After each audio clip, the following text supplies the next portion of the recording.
Hey, today's show is sponsored by one of our favorite sponsors, sunsetlakesebede.com. Head over there. Left is best. We'll get you 20% off wonderful products. They have products like flour, all sorts of different types of flowers and buds. They have tinctures.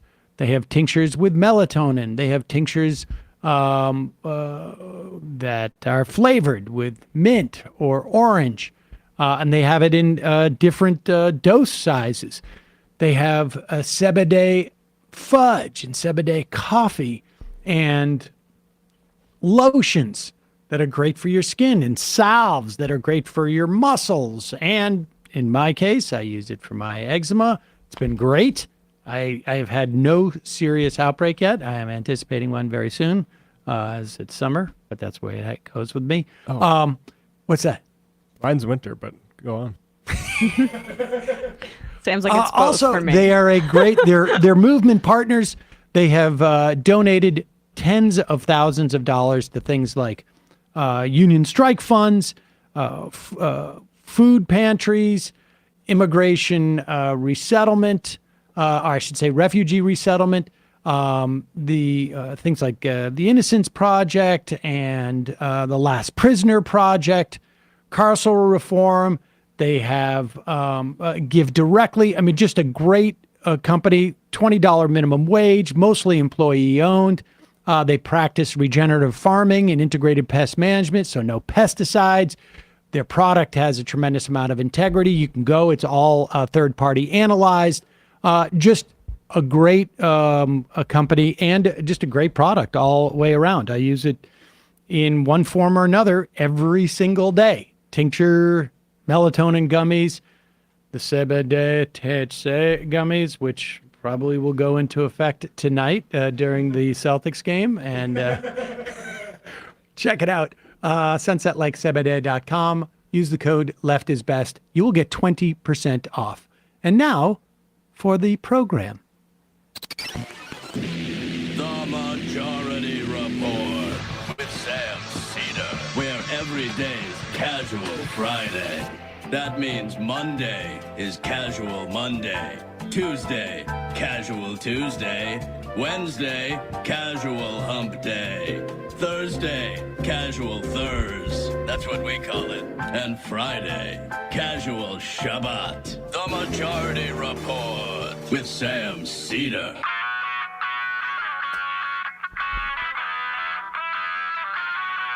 It is Friday, May 19th, 2023. My name is Sam Seder. This is the 5-time award-winning Majority Report. We are broadcasting live steps from the industrially ravaged Gowanus Canal in the heartland of America, downtown Brooklyn, USA. On the program today, Ryan Grimm, Washington Bureau Chief of The Intercept, host or co-host of the Breaking Points, will be joining us to look back on the week that was. Meanwhile, Biden's team appears to be set to throw the most needy to the wolves on the debt ceiling fake crisis. Also on the program, apparently Dianne Feinstein suffering from other ailments that are also impairing her. No word as to whether someone's going to be filing suit against whoever is forcing her to go into the Senate. Does it rhyme with Schmancy Shalosi? So she won't be filing suit. She'll be on the other end of it. Yeah. Supreme Court declines to take up the challenge to Section 230 for lack of harm, essentially, really not resolving that issue at all. They also punt on Title 42 case as it is now moot. Disney pulls the plug on a $1 billion development in Florida. Congratulations, Governor DeSantis. That's the price Florida will pay for his presidential run. Georgia prosecutor says grand jury may have Trump charges at the end of summer. In fact, they're planning on it. Zelensky to attend the G7, seeking arms and aid. Nebraska primed to pass an abortion and gender-affirming care bans. All this and more on today's Majority Report. Welcome, ladies and gentlemen. It is Casual Friday, and Emmett Bingland and I reunited. Yes, after Oh a yeah, week. the whole crew. Yeah. I know, we're back. Been a while. First time, long time. It felt a lot shorter for me, I guess, than it did for you. No, it fell short. No, okay. It fell short. It just blew by, Yeah, breezed no, I through. mean, it, yeah. Like what, Wednesday when we were all together last? Yes, yes, it was. If every day is Casual Friday, why do you dress different on actual Friday, says Glass-Steagall. I can't even Well, I deal with don't. that. I can't don't. I don't even know what that means. All right, let's get into it. We got a lot to talk about today. Let's start in Nebraska. I mean, I think most people have been following, many people who listen to this program, or watch this program, have been aware of the ongoing attempt by Omaha Senator Michaela Cavanaugh to filibuster just about every bill that has come up in the Nebraska Senate as a way of essentially blocking the ban on a gender-affirming care. And apparently the Republicans in Nebraska have come upon a new strategy, which is essentially to introduce the gender-affirming care ban along with an abortion ban that would start at 12 weeks. And as you know, the first 6 weeks is virtually, a majority of people who are pregnant don't even realize it. So this it would be a drop from 20 weeks, and you're not even through the first trimester at this point. Here is a Nebraska State Senator Megan Hunt responding to one of her Republican colleagues who complained about the filibuster attempts. Here we go. Senator Linehan talking about missing her grandchild's graduation. I hate that for you. I'm so sorry. Seriously, I would hate to have that happen to me. And I'm happy you're listening, because I'm only asking you, we are only here doing this because of LB 574, period. I am not asking you to sit here through late nights to vote on these bills that we're dragging out. I'm asking you to love your family more than you hate mine. I'm asking you to love your family more than you hate mine. If your family wants you home to recover from surgery, maybe you should do that. If you want to go see your grandson graduate from preschool, you should do that. Instead, you are here to drag out this session because you won't come off this bill that hurts my son.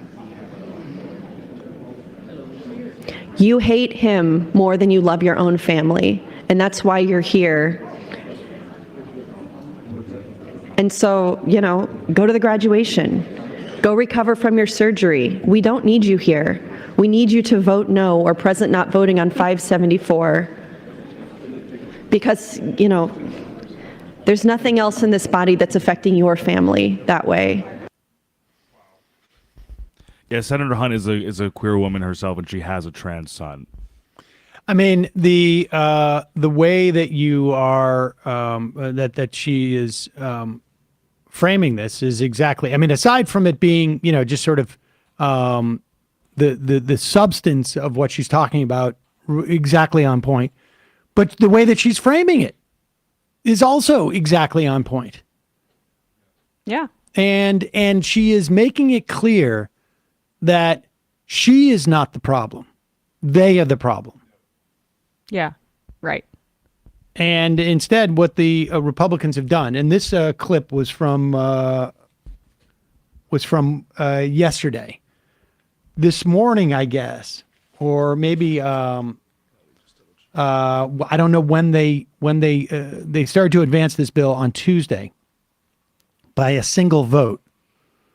So, in other words, the pressure in Nebraska to curtail a woman's or a right to choose, or a person who can get pregnant right to choose to not be pregnant, was good enough or big enough to basically bring one other person and break the filibuster, presumably. Yeah. And the idea is like, I guess in Nebraska, the idea of restricting and forcing people to carry a pregnancy to term is a must-pass type of situation. Right. In Nebraska. What was really interesting in this piece from the AP, on Wednesday, the day after lawmakers merged the abortion bill limits with the trans health bill, Michaela Cavanaugh and Senator Julie Slama, who I assume is a Republican, basically, Julie Slama said that conservatives were supporting the ban on gender-affirming care to retaliate against Kavanaugh. She noted the ban did not initially have the 33 votes needed to survive, but then Michaela Cavanaugh got up and ran her mouth because she was overjoyed that the national media was here to give her some more attention. So that gave us 33 votes. Look what Look what you made us do. Made us Exactly. do. There we go. It's Ran always her about mouth. that. I mean, what kind of? That's some harsh. Oh yeah. I mean, she got patriarchal language there. Yeah, she should have been in the kitchen. But like this is another example of what we're seeing across the country of Republican state legislatures retaliating against Democrats who are in the minority, who are speaking up to protect trans people, to advocate for gun rights, to protect abortion access, right? I mean, this is like the Republicans in these state legislatures trying to stamp out any dissent.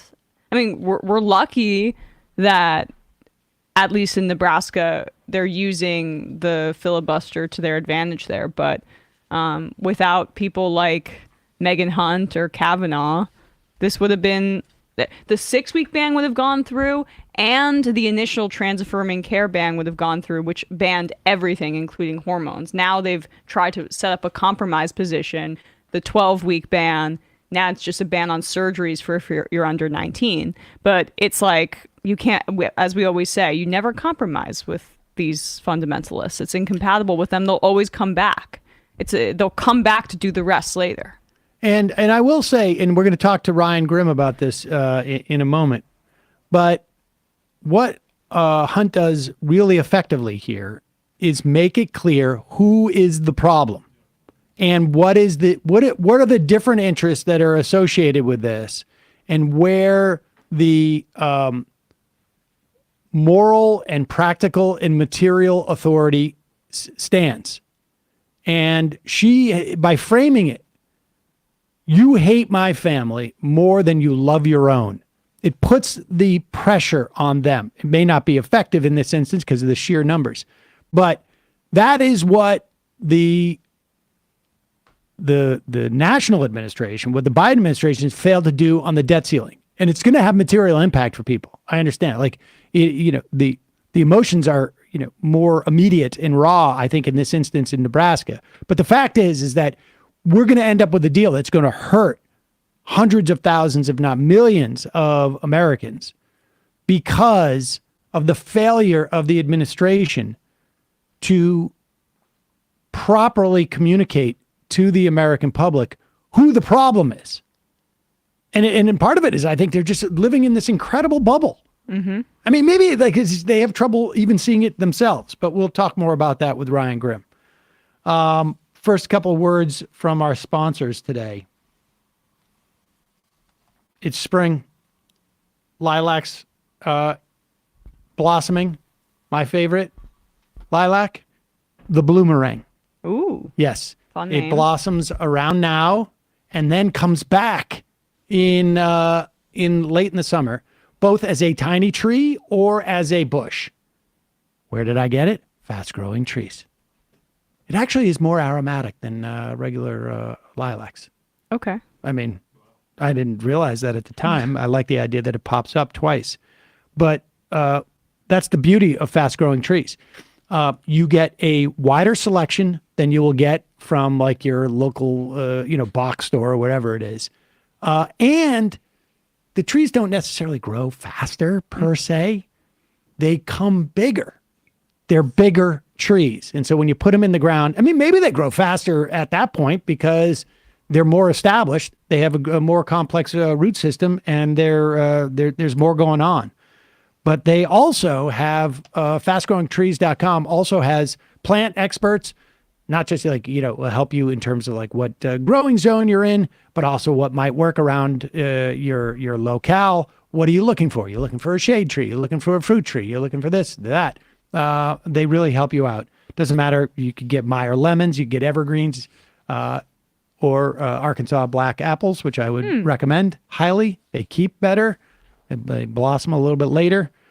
There is no more waiting in long lines. There is no more skimpy selection. With fastgrowingtrees.com, you order online. Your plants arrive at your door in just a few days. You can also tell them like, oh, I need it in 2 weeks or whatever it is. Time to, dig your holes or whatever it is. But they also have plant experts. They're available not just to help you choose what you want, but to help you keep them growing. And fastgrowingtrees.com has a 30-day Alive and Thrive guarantee, which means that if there's any problem the first 30 days, which is when you would know it, frankly, it gives you the assurance of knowing that you're going to get great plants and trees fresh out of the box. So check it out, folks. Check out the bloomerang. Check out the... they also have apple trees where you can have multiple apples graft on there. Types of apples, like 3 different types of apples on one tree. You can grow it on a pot and on your deck. Check it out. You can join over 1.5 million happy Fast Growing Trees customers. Go to fastgrowingtrees.com/majority. Now you get 15% off your entire order. 15% off at fastgrowingtrees.com/majority. Also, we'll put the link in the podcast and YouTube description, et cetera, et cetera. I've had, as people know, I am a small businessman and not necessarily always nail it, but It's the size of your business. It's not your stature that you're talking about. Exactly. Size of my business. But I'm saying that I'm not necessarily, I haven't always made the most smart business moves. My smartest business move, or at least one of them, I got to say, stamps.com. When I had to get rid of all my DVDs at the beginning when we launched this show and I was mailing them out, it was stamps.com that made it possible because I'm doing the show during the day. Stamps.com 24/7, 365. You can go on your computer and you can print out stamps. And stamps.com gets it because they've been doing it for 25 years. They help you save time. They help you save money. Stamps.com, all you need is a computer and a printer and any time of the day. They'll even send you a free scale. So you got everything you need to get started. Doesn't matter if your kid is selling stuff on Depop. Also buying a lot of stuff, but that's not where it comes in. But selling stuff on Depop, or if you're sending out DVDs, or you got maybe a seed business, for instance, doesn't matter.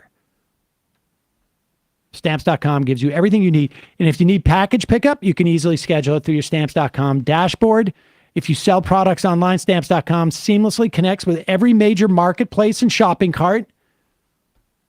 It's super easy, folks. Set up your business for success when you get started with Stamps.com today. Sign up with promo code Majority Report for a special offer. It includes a 4-week trial, plus free postage, and a free digital scale. No long-term commitments or contracts. Just go to Stamps.com, click on the microphone at the top of the page, enter the code Majority Report. We will put that link in the podcast and YouTube descriptions. Quick break. When we come back, Ryan Grimm.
are back. Sam Seder, Emma Vigeland, and it is a pleasure to welcome back to the program Ryan Grimm. He is the Washington bureau chief for the Intercept and also the co-host of Counterpoints, found at what is the it's on YouTube, right? I mean, it's on the Breaking Points channel. It's on the Breaking Points. You like the channel. way we did the Counterpoints, Breaking Points? Yes, Yep. that's called branding. But like Branding. tangential to it, yeah. And deconstructed. Yes, deconstructed. Yes. Oh, Deconstructed. Yeah, He's still yeah. hosting Deconstructed. I Yeah, was going to yeah, say, that like, that comes out on doesn't fit in Fridays. with points. No, I Personal. I also find the name so pretentious. It was Deconstructed? Yeah, it's Mehdi Hassan's old podcast. Yeah. Which I think he was trying to brand it off of Intercepted, which was Jeremy's podcast, Jeremy Scahill's podcast. And so I just am the recipient of that brand. Well, you should just add, you could easily fix it by adding another D in front of it. Yeah, So there you go. deconstructed would be I like that. would be good. Or even add redeconstructed. points to Yep. deconstructed points. Yep. Or point deconstructed. All right. Let's get down to business. Ryan Grimm. Let's first talk. I want to get. I just want to mention this up front. We'll get to the actual story, but everybody should be reading your story about Yemen. It is incredibly disturbing, and really, in many respects, puts to lie what we heard 6-7 years ago, more from the Obama administration, of this sort of reluctantly getting dragged into this. We thought that if we involved ourselves with the Saudis, we would have the influence to stop their bombing in Yemen. I mean, that was the line that we were given then, but we'll return to that in a moment. Right, they just went on the bachelor party to make sure everybody else would be behaved. Exactly. And that's what we were told. And frankly, I was, somewhat convinced by that it was just a mess up on their part. But we will link to that story and we'll talk about it in a minute. But let's start with the debt ceiling. This is also, like, you wrote about this, I believe, when Biden went behind in the last debt ceiling fight, really in 2011, the big one. When Biden went behind Harry Reid's back at the time, for the tried to push for the grand bargain with the fiscal cliff headed, and we were told time and time again they learned the lessons from the Obama administration, and it is increasingly hard to buy, not just that they didn't learn the lessons, but that, like, they're doing the exact same thing. And I mean, it's so hard to figure out for whose benefit they're doing this. Right. Among the biggest risks from the moment that Biden announced that he was running for president, late 2018, 2019, was going to be when a debt ceiling crisis emerged, put crisis in quotes, and he sat down with Republicans in Congress. Like, that was always the scariest part to me of a potential Biden White House and now an actual Biden White House. And, he kept doing this thing where I'm not negotiating. Everybody just lift the debt ceiling. That's how we've done it before. We're going to do it again. That's great if you want to take that posture. But at the same time, he had Janet Yellen, and he himself was taking off the table, for the most part, the 14th Amendment and kind of dismissing the mint the coin or any other kind of creative way around it. So you're then stuck with, okay, we're not going to negotiate with you, but we're also not going to do anything other than lift it legislatively, which gives you the power, you Republicans and Republicans in the Senate, the power to not lift the debt ceiling. And so, of course, as a result of that, they're going to wind up negotiating. Like, that's the only path you've left yourself. In the last couple of weeks, he made allusion or two to the 14th Amendment, and that instantly got McCarthy back on his heels, saying he better not do that. And the irony, of course, is when McCarthy's saying he better not do that, McCarthy actually, I think, would desperately love for Biden to do that, because that gets McCarthy out of the jam that he's also in. Right. McCarthy doesn't really care about, he's a nihilist. Does he care about adding work requirements to food stamp recipients? I don't think he cares. If he can do it, and people applaud him for it, fine. What he really cares about is maintaining the speakership and maintaining power in the House of Representatives.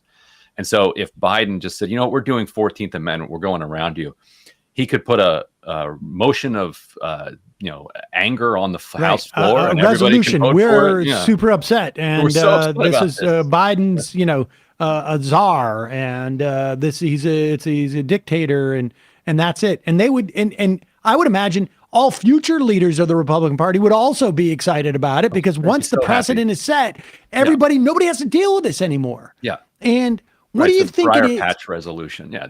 How dare you throw us into that briar patch? What do you think because this is the amazing thing about it. They're going to, and they're talking about now work requirements. And, as we were talking this morning about it, like Em and I both said, like, this sounds like that thing where you float something that's really horrible so that when the deal comes back and it's just horrible, you feel like you've won. And David Dayen wrote a similar thing in a piece that he had about Punch Bowl and how that's sort of like twisting the narrative. But I do think that they're actually going to end up with actual cuts.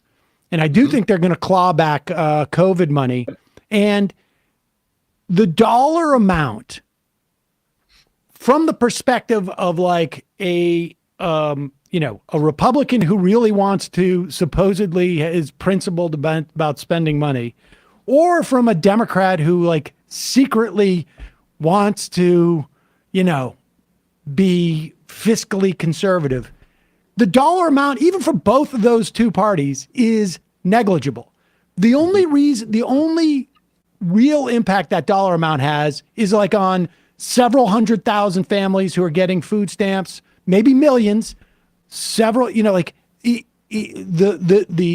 municipalities that were planning on building that community center or dealing with that opioid treatment facility or whatever it was. That's where it matters. But like in the grand scheme of things, we're talking not that much. Right, because they already took off the table. They took ideologically the Pentagon off the table. In the State of the Union, they took Medicare and Social Security off the table. They don't want to get too tangled up in veterans benefits because they already tripped over their shoelaces on that one. And so what does that leave them with? Exactly, food stamps and basically local funding. So we're talking like you said, schools, local healthcare, those construction, infrastructure, and all of this COVID money that it was appropriated but hasn't been fully spent yet. So that's all they have left to go after. And they probably want, if you're Republicans, you probably want a bit of a tiny little economic crisis that can drag down economic growth heading into an election year. That's what Mitch McConnell got in not just 2012, but also 2014. Like I don't think that Republicans take the Senate back in 2014, if not for the horrible deal that Biden ended up cutting with them, combined with the shock that came about through getting so close to the default and getting their debt downgrade. And then if you don't lose the Senate in 2014, you don't lose the Supreme Court either. So I think that there are a couple things they want to do here. One is the cutting, but they also, I think, legitimately want to do what they did before, which is slow down the economy with a Democrat in the White House. What is the explanation for the Biden administration? Because like I say, I can take the most cynical view and like Biden really likes cuts to food stamps, but they're not. They're significant for the people who are getting the cuts, but it's like he's not going to. It's not, if he's really into this, he's not going to get excited about it. It's not enough pain to excite, I would imagine him. He's going to be moving on to the next thing very quickly. Like, what is the political value here? I mean, none of this makes any sense from the perspective of like just sheer good politics. I think part of it is this establishment kind of Washington brain, and it dovetails with his re-election pitch. The whole speech is about not just freedom, but also, the rule of law, making things normal and boring, like making, not Trump, being not a chaos agent. So the opposite of chaos agent is we follow the rules. Democrats love to follow rules, period. Like you got a rule, they're gonna follow it, and they're gonna add extra kind of procedures around how they're gonna follow that rule, and they're gonna add checks and balances to make sure everybody does follow that rule. Whereas Republicans are just making it up as they go along in a pure power-based way. So I think it kind of just fits with that kind of democratic idea that they are not chaos. They're not Trump. They are the people who do things by the book. And the book says you got to lift the debt ceiling. And it doesn't hurt that it fits in with, Biden's like real sense that austerity is good politics that he has held for 50 years. He got out of that the last couple of years. And the more he got out of that, the higher his approval rating went. The more he returned to his old self, the more his approval rating dropped. But for some reason, that doesn't seem to be registering. No, it doesn't seem to be registering. And the amazing thing is that if they were to tomorrow to simply say, like, you know what, we've talked to the Office of Legal Counsel, they say we're good. It's under the 14th Amendment. People can look it up. Meanwhile, no crisis. Over. The blowback from the American public could not blow out a single birthday candle. Like, it would be just like, it would just go away. No one would say a word. There's no constituency. It's like the only thing they care about is what's going on between like the Axios newsletter, the Punchbowl newsletter, the Politico newsletter. And, I don't know. I don't know what else. Like, it is amazing how insulated the people making this decision are. It doesn't make sense politically. It doesn't make sense. It's amazing to me. And this is, it feels immutable. I mean, there's at least with this sort of ilk of Democratic politician. I'm not even talking ideology. I'm just talking about sense of how the world works.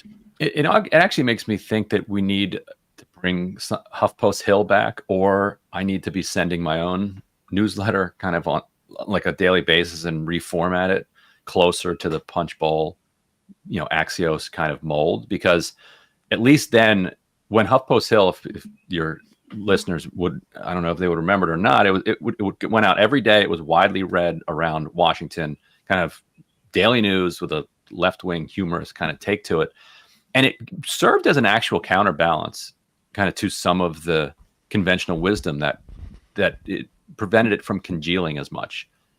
Because and congealing is a good word. So you got to just keep poking that stuff. Right. Yeah. It wants to congeal, but it can be poked at. So what do you think, though? I keep returning to the fact that Zients is now the guy in the room as Biden's chief of staff, as opposed to Ron Klain. Like, can we trace a lot of that back, or a lot of what we're seeing right now back to, Biden being a cipher, and then this is the guy that's in the room with him now? Some of it, but Ron Klain was here a couple months ago, and so he's not completely without blame. He could have 6 months ago said, "Look, we're doing the 14th Amendment. Yeah, like we're setting this up. Like we see this coming. Like nobody's going to be surprised by this." Or could have said, "Look, we're doing this when we have the majority. Like we're going to put it into a package of bills." Now, could you get Manchin to do that? I don't know. They got Manchin to do a lot of things that Manchin said he would never do. So the fact that Ron Klain left it with Zients, I think, means that you can't quite put all the blame on Zients. But yeah, that was the big concern when he came in, that he would be, that Zients would be much more willing to kind of negotiate around this. Well, the good news is at least Neera Tanden is now top domestic advisor, so she'll take care of that.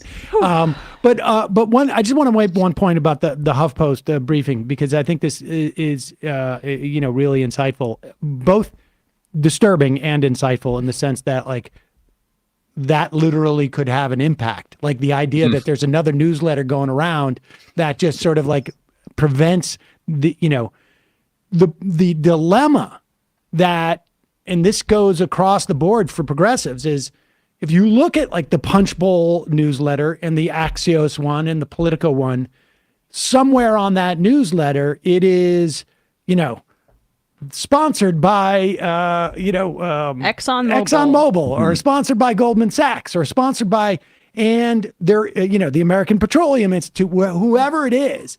And the problem is that unless you get a big funder like Huffington to do the Huffington Post at that time, whose politics happen to align to some extent anyways, or deviate from American Petroleum Institute and Goldman Sachs and this and that, you don't have the funding mechanism. You can turn out, we have the AM Quickie, we do that, but it doesn't have the heft, the money behind it to make it a Capitol Hill read. And this is what's so sort of vexing to, folks with a sort of any type of outside perspective. It's like, how do you break into that?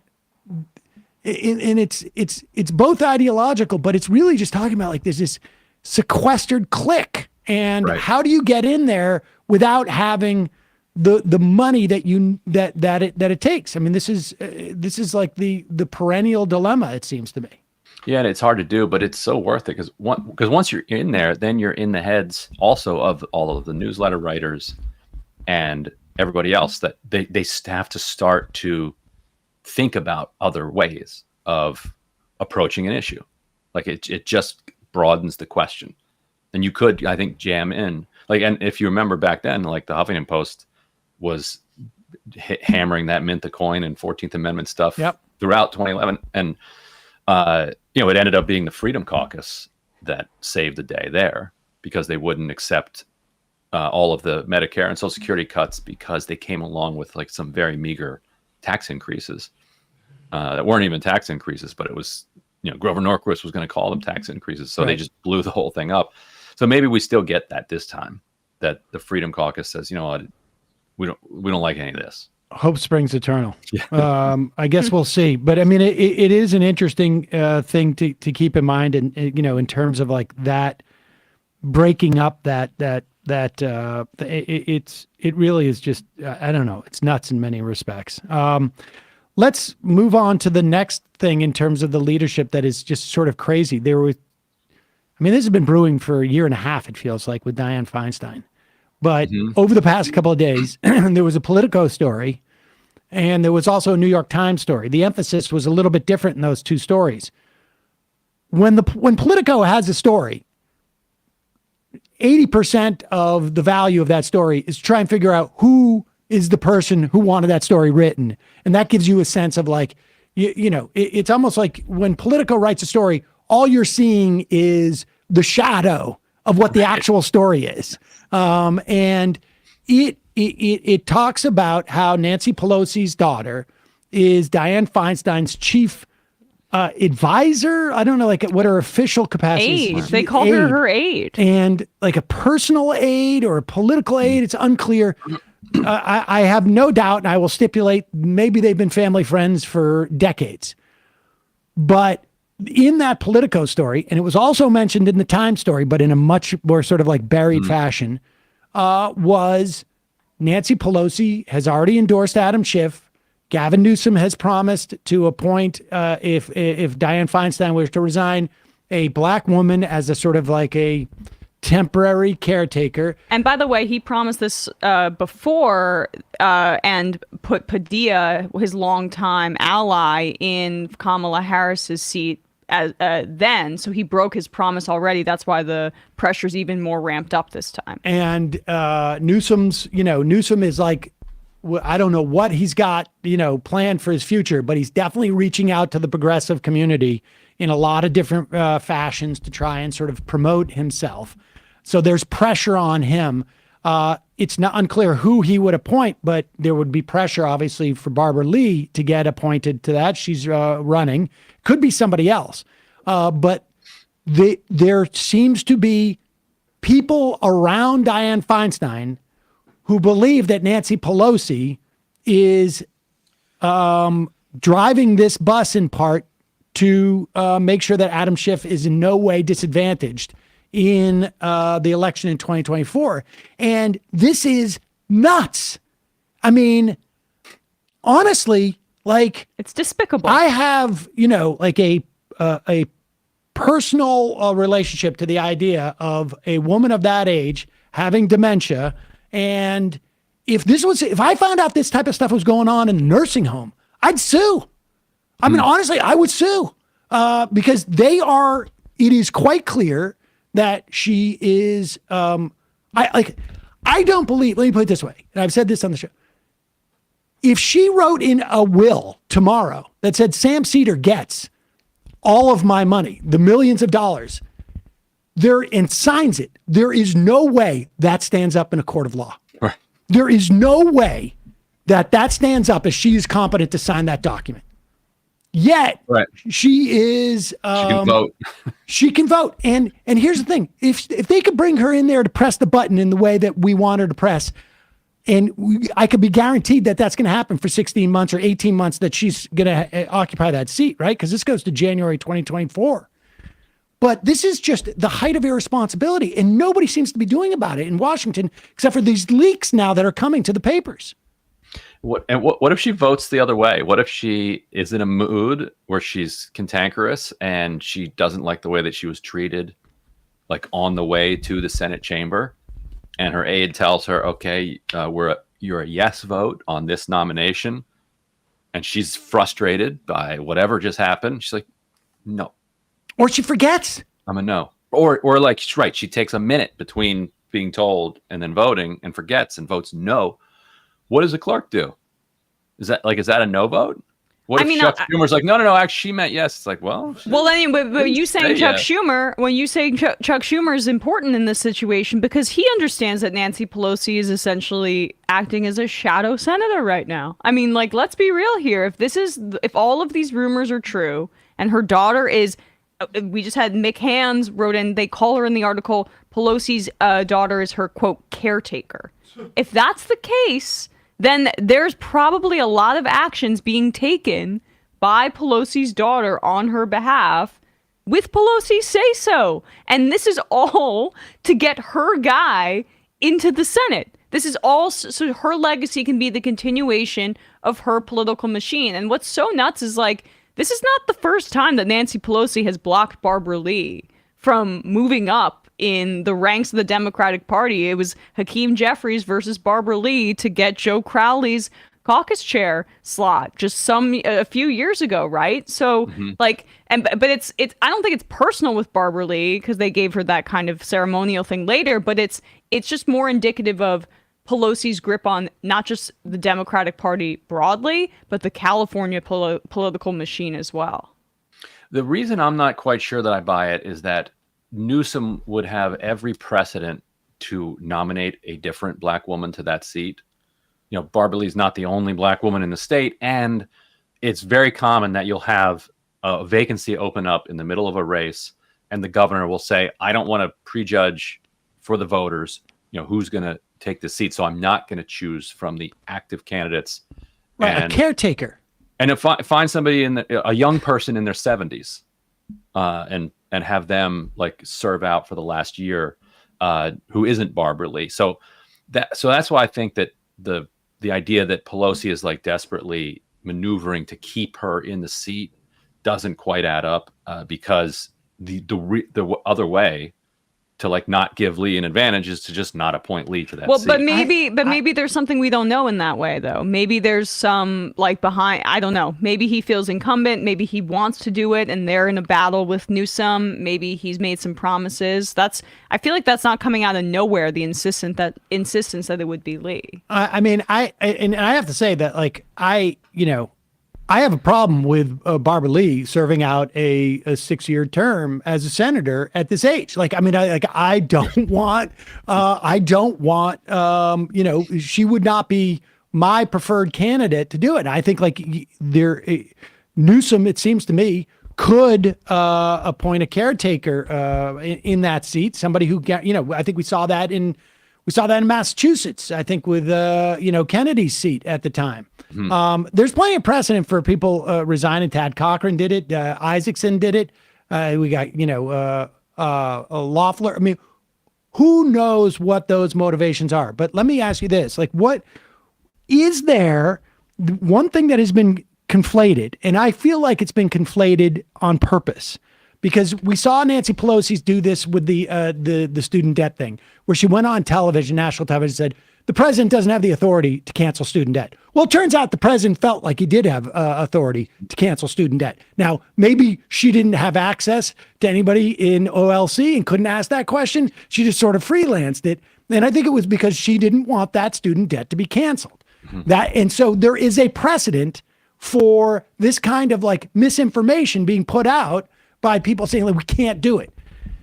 It is clear to me that if Dianne Feinstein were to step down from the judiciary but maintain her place in the Senate, that she could not be replaced on the Judiciary Committee without Republican acquiescence.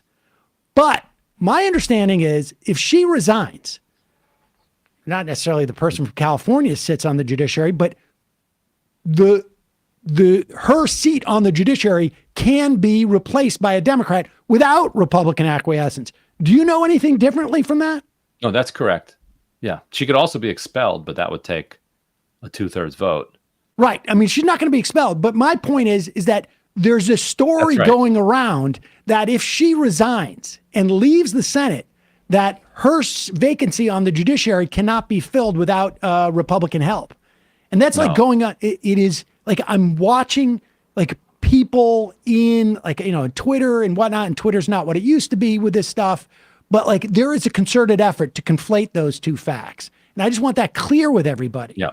If she resigns tomorrow, then on Monday, there can be a new person appointed to the Judiciary Committee. It won't necessarily be someone from California, but it'll be somebody who will get that assignment and they will fill it. And we have gone through the backlog of people that the judiciary had signed off on. And so she's got to be there for every single one going forward. And it just seems to me to be the height of irresponsibility. She's not going to make it till January 20th or January 10th of 2024. I mean, it seems impossible to me.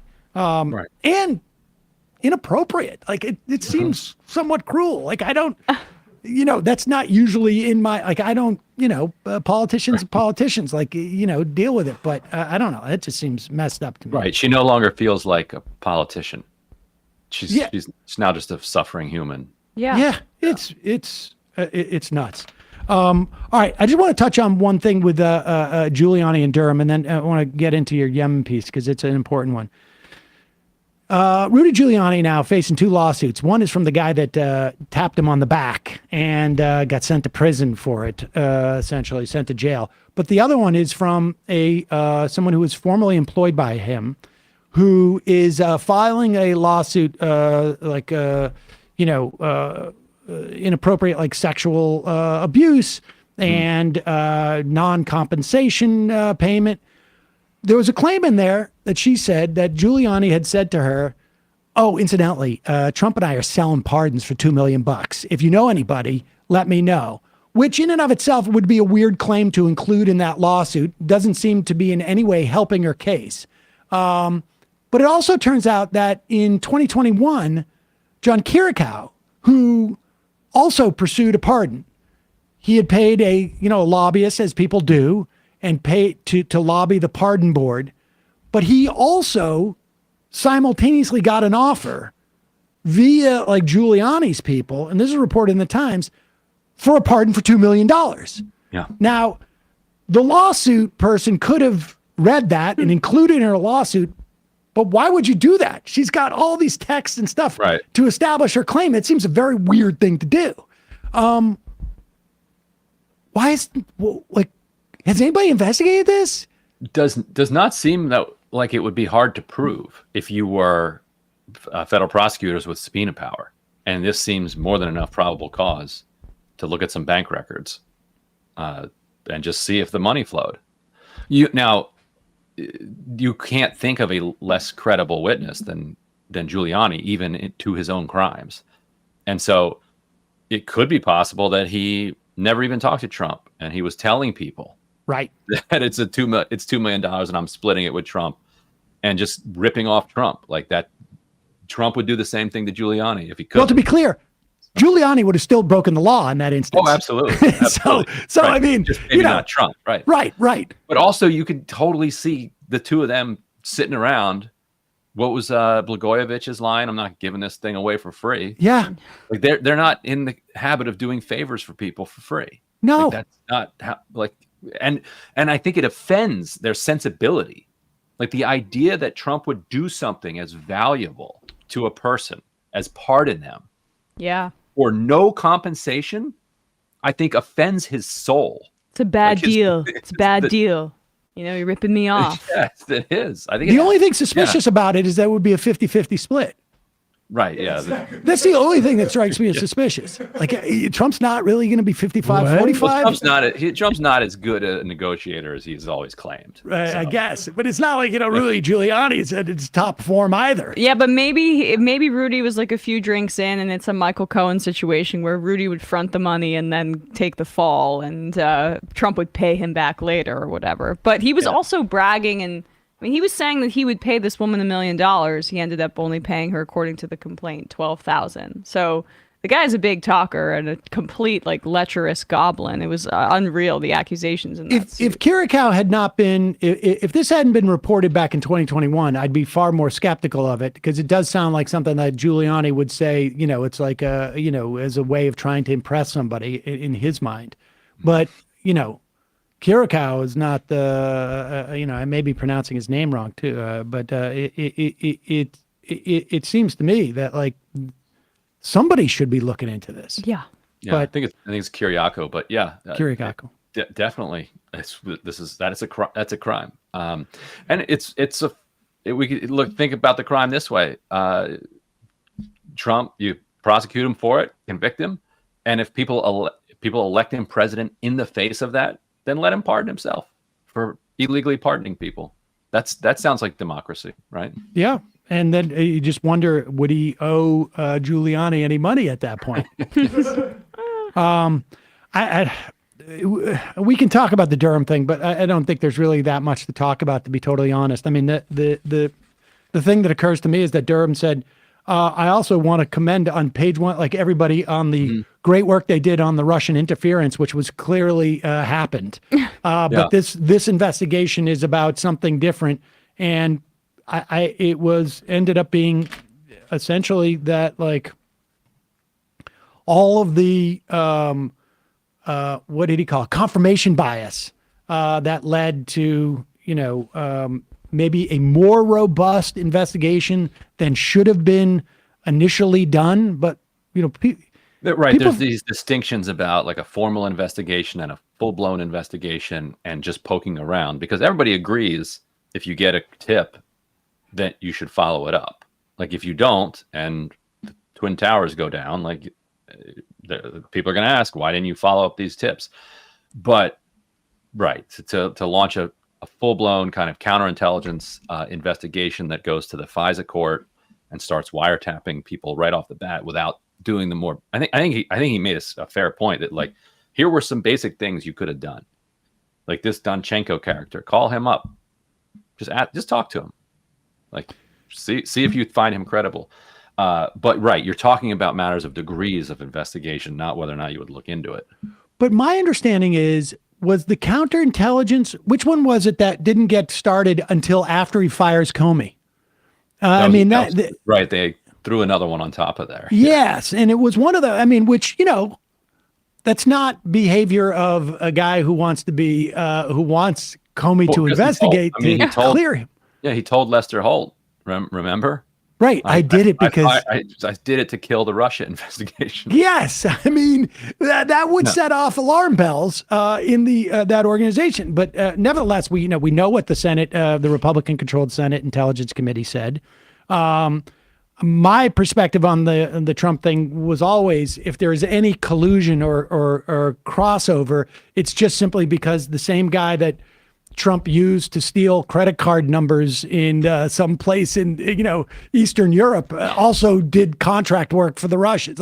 I figured it was something like that, which I'm still not convinced is not the case, but that's a whole nother story. But that's the Durham investigation. Let's talk about something that's more material in my mind, and that is a piece you wrote on Yemen.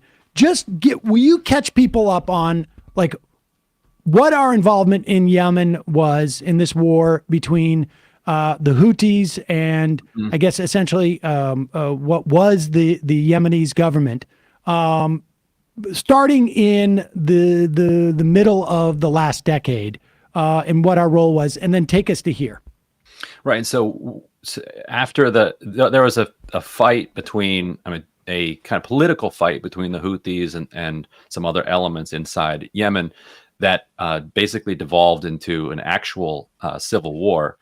And Saudi Arabia and the UAE instantly jumped in on the side against the Houthis. The Houthis are backed by the Iranians, although the Iranians, as we now know, did not actually want the war to start. They urged the Houthis not to take the capital.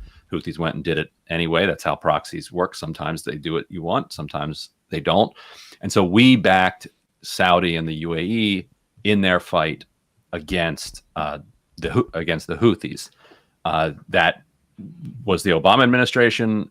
Then the Trump administration backed them as well. Biden ran on saying he was going to end this war. And just to be clear, I just want to add that part I mentioned up front. I think it was Jake Sullivan at the time had said, like, or maybe it was Ben Rhodes after the fact, after the administration, like somewhere around 2017, 2018, I can't remember where he was interviewed, said, we thought if it was basically constructive engagement was the line. If we help the Saudis, we will be, as you put it, the guy on the bachelor party who's going to make sure things don't get out of control. Yes. Right. And that didn't happen. And then Trump showed up at the bachelor party. So the party raged for those 4 years. Biden comes in, and in his first foreign policy speech, he says, we're going to end the war in Yemen. But then he adds this little clause where he says, we're going to end support for offensive operations by Saudi Arabia. But of course, every power calls everything that they do defensive operations. So Saudi Arabia, when they're bombing inside Yemen, they're saying, we're doing this to prevent Yemen from bombing us. Like, we have a defense department that has hundreds of bases around the world, but this is all defense. Right.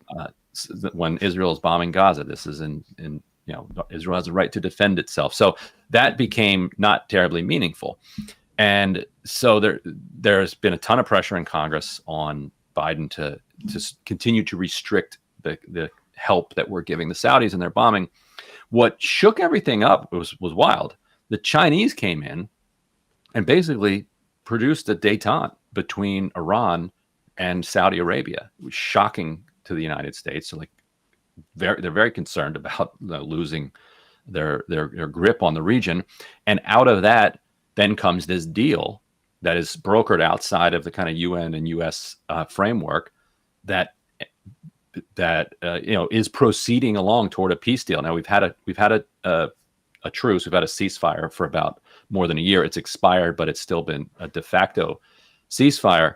And so once they got into this agreement between Iran, the Houthis, and Saudi Arabia, the U.S. started panicking. We instantly flew a bunch of envoys over to Riyadh to talk to Saudi Arabia to talk about how important it is that they're being inclusive and comprehensive. Those are the phrases they kept using: an inclusive and comprehensive government that would take over. What they mean by inclusive is to include a whole bunch of the U.S. proxies, because the U.S. still wants the ability to maintain significant control of the Yemen coastline, which is, among the most important places in the entire world. We have our base there, right, in Djibouti, because this is the area that connects, the Indian Ocean to the Red Sea to the Suez Canal.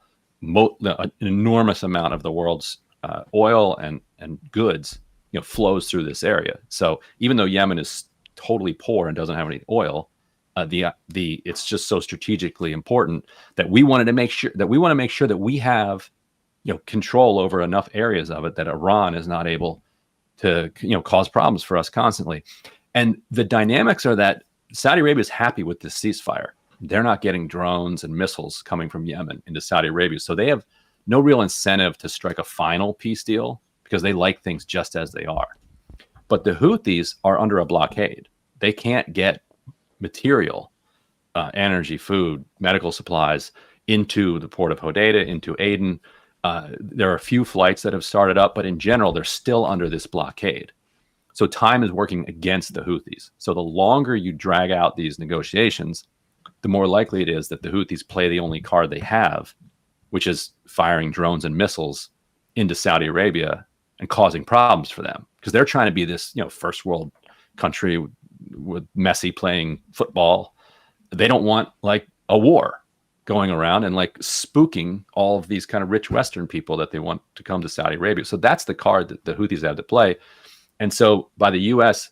insisting that these talks get dragged out and continue to throw on more conditions and more obstacles in front of these talks, it seems like they're trying to push the Houthis to relaunch hostilities and then bring about the mother of all kind of bombing runs in retaliation, and then go back to the negotiating table a year later or whatever and say, look, remember how we wanted an inclusive peace? We want an inclusive peace. We get these islands, our people get this area over here by Djibouti, and now we're good. So the U.S.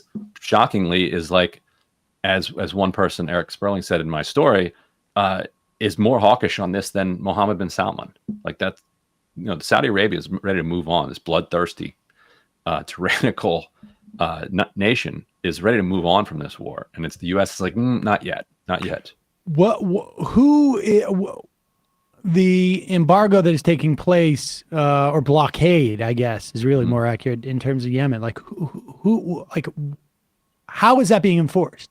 The Saudis, and if we and with our help, we're helping, equip logistic, and right? maintain that. But why can't the Saudis just basically say no? They can't pull, in their minds, they can't pull this blockade off until they have a finalized deal. They can, and there are apparently big factions within Saudi Arabia that want to do that, and it is U.S. pressure that is pushing against them to do that. And so it's an interesting contrast or conflict for Saudi Arabia, because they're like, do we do the thing that is more in our interest, that we feel is more in our interest, which is lift the blockade, end this war? Like we're good. Like we're not. 8 years is enough of this war. Like that's where Saudi Arabia is at this point. Like they have other things they want to do in the world. The U.S. has different interests. Like they seem to want this to continue, so that they can get more control over this area in the long run. And so Saudi Arabia is in this interesting position of, do we do what's in the interest of the U.S. or do we do what's in our interests? Because if they do what's in their interest rather than ours, what are we going to do to them? Like, what leverage do we have? Right. As far as I can tell, they might none. not want to. They might not want to find out. We're still a superpower. So it's a real Dirty Harry type of situation for kind of both parties. Like, if you remember that scene from Dirty Harry, it's when Clint Eastwood was like, did I shoot 5 bullets out of this gun, or did I shoot 6 bullets out of this gun? So you got to ask yourself, do you feel lucky? Punk. Yeah. And so I memorized that almost every line from every Clint Eastwood movie. Right. So do we still have bullets in those chambers? Do they want to find out? Like, I think that's the question that they're asking themselves right now. It's really and we should say, I mean, that conflict in Yemen has been horrific. It's been a horrific human tragedy. I mean, that for a long time we justified our involvement as a way of making sure that we could tighten the reins on Saudi Arabia. And it sounds like maybe that's not true. Yeah. It's about that straight. It's about that straight. It always seemed a little bit and dubious. Iran. I mean, and it comes down to the United States' this is obsessive rivalry with Iran. I wonder how much of like the failure of the Biden administration to get back into the Iran deal has contributed to this. I mean, huge. And this again was something that they could have done immediately, but there was too much of a fear of looking weak relative to Iran. Those are the two big lessons I think that they didn't learn supposedly from the Obama years, was that, the best thing I think Obama did in terms of foreign policy was that Iran deal. And somehow they were afraid that Fox News was going to say that Biden was too apologetic or something. Yep, and the tragedy and the irony, and this has been consistent since basically U.S. foreign policy since World War II, is that we always think that these like actors, because the Houthis aren't like an official government yet, aren't necessarily hostile to us. When in fact, a lot of these governments that we like cooed and like launched death squads against would actually just have been happy to work with us. Of course. Like the Houthis, if we go into the Houthis with like $1 billion, they'd be like, yeah, do whatever you want with that strait. Run as many oil tankers as you want through it. Just don't bomb us, and help us with some humanitarian relief. And Iran's not going to stop that. But what inhibits the ability of the American foreign policy apparatus from understanding that? I mean, it seems to me it has to be there are corporate interests that are associated, that have interests in that region, that for them in particular, maybe not overall, but for their particular interests, they see a threat in having, this type of full control by whatever party it is. And they have an outsized influence on that foreign policy. I mean, that I think that more often than not, the incentives right where the rubber meets the road, those people have the greatest stakes in it, at least from their perspective, coming with the resources and access. And that's what dictates these policies. And to that end, the only thing I can think is that we're just not comfortable in not even an equal kind of diplomatic relationship, but any relationship that is anything other than, boot on the neck. Right. Like why? Like, how is it that the non-aligned movement, throughout the 70s and 80s, was perceived by us as a threat? Like the people who were literally saying, "Look, we're not with the Soviets, we're not with the communists, but we're also not 100% like anti-communist. But we want to work with both sides, and we love the United States, we love all of American pop culture and culture, no beef here." And we went around and like overthrowing those governments and chopping those people up. And why? And the only reason you can think of is that they're just not comfortable with anything other than a with us attitude. Like you're either with us or against us. It's the paranoia of a bloated superpower that only knows how to exert its might through military means. And like, especially with this happening with the backdrop of China now dipping its toes into diplomacy, whether it be with, Saudi Arabia or their meeting, I guess, with Putin, was it a few weeks ago? They're trying to encroach on that kind of flexing of muscle on the world stage, but they are just doing it in a way that's more soft powery. And that, I think concerns the U.S., but we don't adjust our approach ever. We're just still the hammer and the nail. Right. Right.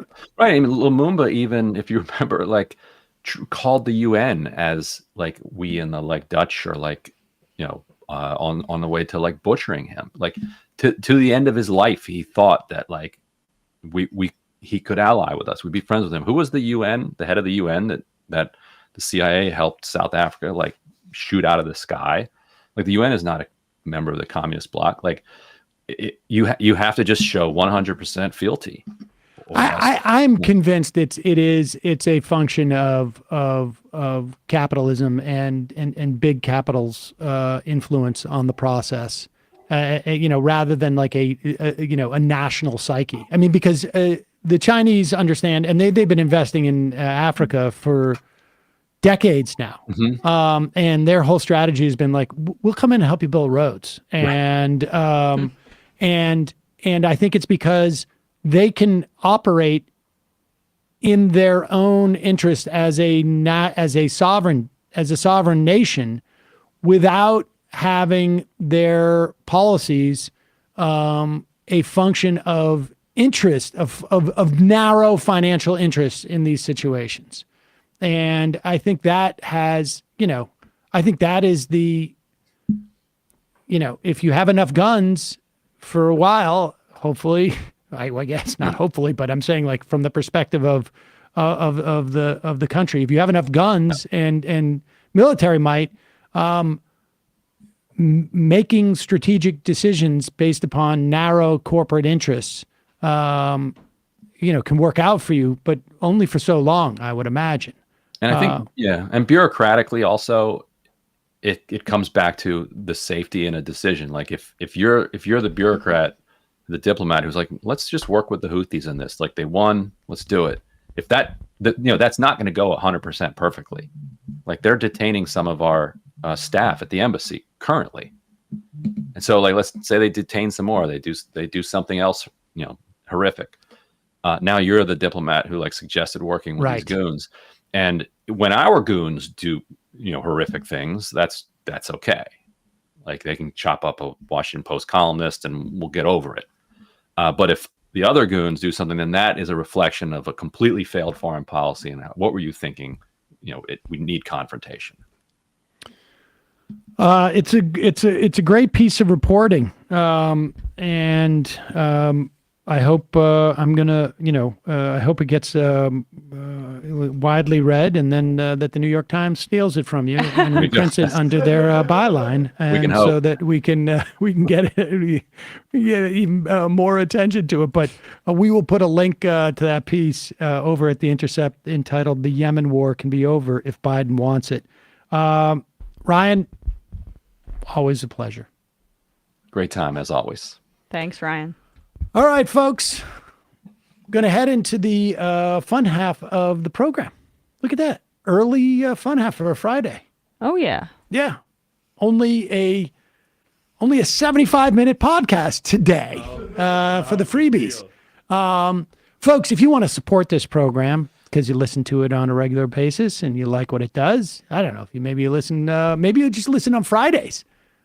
But the way you listen once a month, but you have a lot of money to give to media producers. Indeed, and listen, we wouldn't be doing Fridays if we hadn't done the rest of the week, in some fashion or another.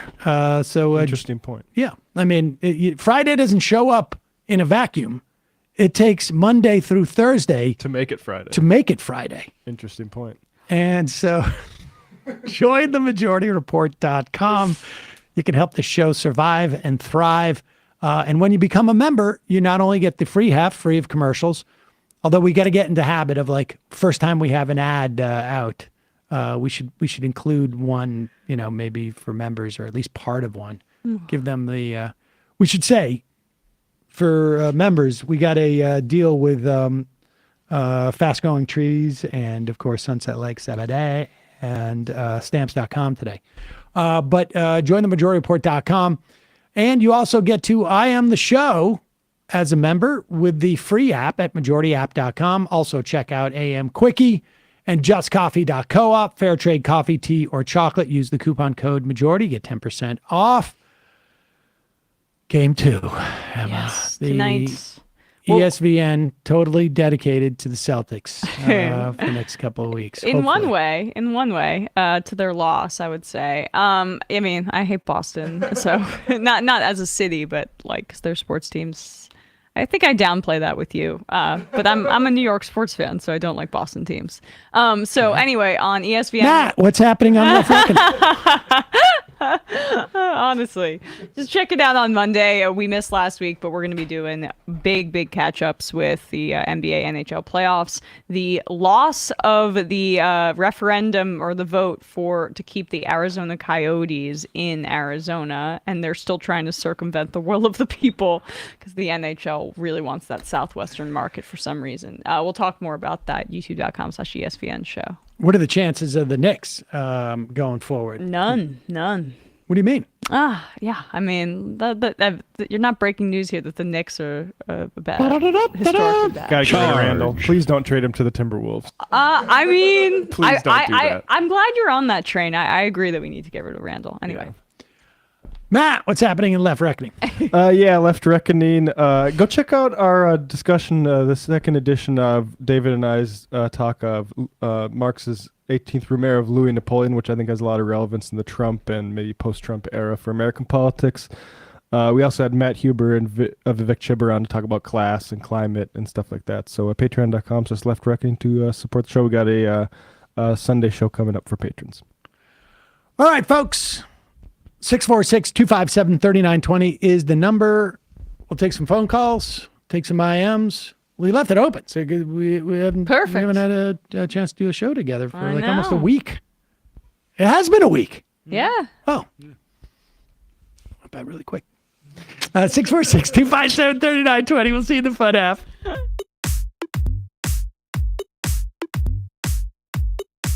Left is best. Jamie and I may have a disagreement. Yeah, you can't just say whatever you want about people just because you're rich. I have an absolute right to mock them on YouTube. He's up there buggy whipping like he's the boss. I am not your employer. You know, I'm tired of the negativity. I'm sorry. I didn't mean to upset you. You're nervous. You're a little bit upset. You're riled up. Yeah, maybe you should rethink your defense of that, you fucking idiots. We're just going to get rid of you. All right.